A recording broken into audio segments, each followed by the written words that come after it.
Hello बच्चों, मैं स्वागत करता हूं आपका अपने इस यूट्यूब चैनल पर। आज हम इस वीडियो में देखेंगे मुख्य अंतःस्रावी ग्रंथियों एवं हार्मोन्स के कार्य क्या होते हैं। तो सबसे पहला ग्रंथि पढ़ते हैं प्यूटरी ग्रंथि, जिसे हम मास्टर ग्रंथि बोलते हैं। हार्मोन देखेंगे तो ग्रोथ हार्मोन, यानी प्यूटरी ग्रंथि जो होती है इससे कौन सा हार्मोन्स निकलता है, तो ग्रोथ हार्मोन्स निकलता है, जिसे हम TSH, FSH या LH भी बोलते हैं। इसका कार्य क्या होता है, तो शरीर की वृद्धि नियंत्रण करना, अन्य ग्रंथियों को नियंत्रण करना। जो प्यूटरी ग्रंथ होती है यानी जो मास्टर ग्रंथि होती है, इसका कार्य होता है शरीर की वृद्धि को नियंत्रण करना। दूसरा देखेंगे थायराइड ग्रंथि। हार्मोन्स देखेंगे तो थायरॉक्सिन, यानी जो थायराइड ग्रंथि होता है यहाँ से थायरॉक्सिन नामक हार्मोन्स निकलता है। इसका कार्य क्या होता है, तो शरीर की ऊर्जा और चयापचय को नियंत्रित करता है। जो थायरॉक्सिन होता है वह शरीर की ऊर्जा और चयापचय को नियंत्रित करता है। कमी देखेंगे, यानी कमी से कौन सा रोग होता है या क्या होता है, तो बौना कद, यानी जब थायराइड ग्रंथि यानी हार्मोन यानी जो थायरॉक्सिन होता है, जब हमारे शरीर में इसकी कमी हो जाती है तो व्यक्ति बौना हो जाता है। या गंडमाला, गंडमाला क्या होता है जिसे हम घेंघा रोग बोलते हैं, हो जाता है।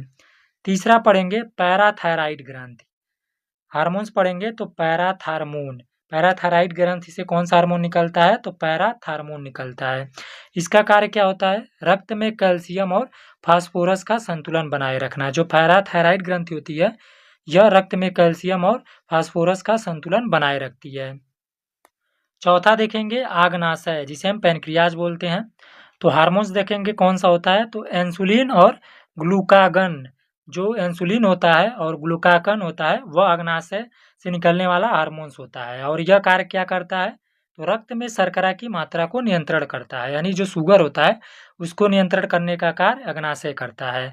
और इसकी कमी से कौन सा रोग होता है, तो इंसुलिन की कमी से मधुमेह नामक रोग होता है, जिसे हम डायबिटीज कहते हैं। पांचवा देखेंगे एड्रिनल ग्रंथि। एड्रिनल ग्रंथि क्या होती है और यहाँ से कौन सा हार्मोन्स निकलता है, तो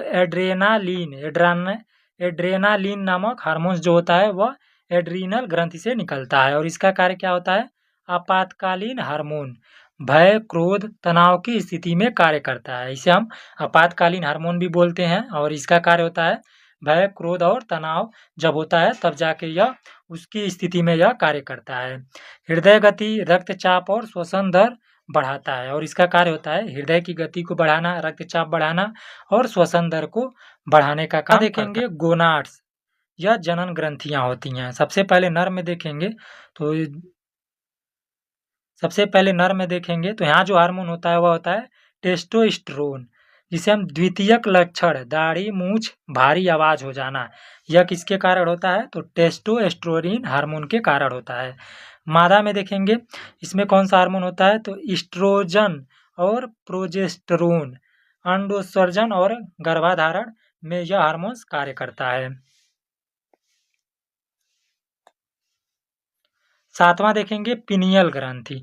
यहाँ पे कौन हार्मोन निकलता है, तो मेलाटोनिन। मेलाटोनिन नामक जो हार्मोन्स होता है वह पिनियल ग्रंथि से निकलता है। इसका कार्य क्या होता है, नींद जागरण चक्र नियंत्रण करना। जो नींद होती है उसको नियंत्रण करने का कार्य पिनियल ग्रंथि यानी इसमें पाए जाने वाला हार्मोन मेलाटोनिन कार्य करता है।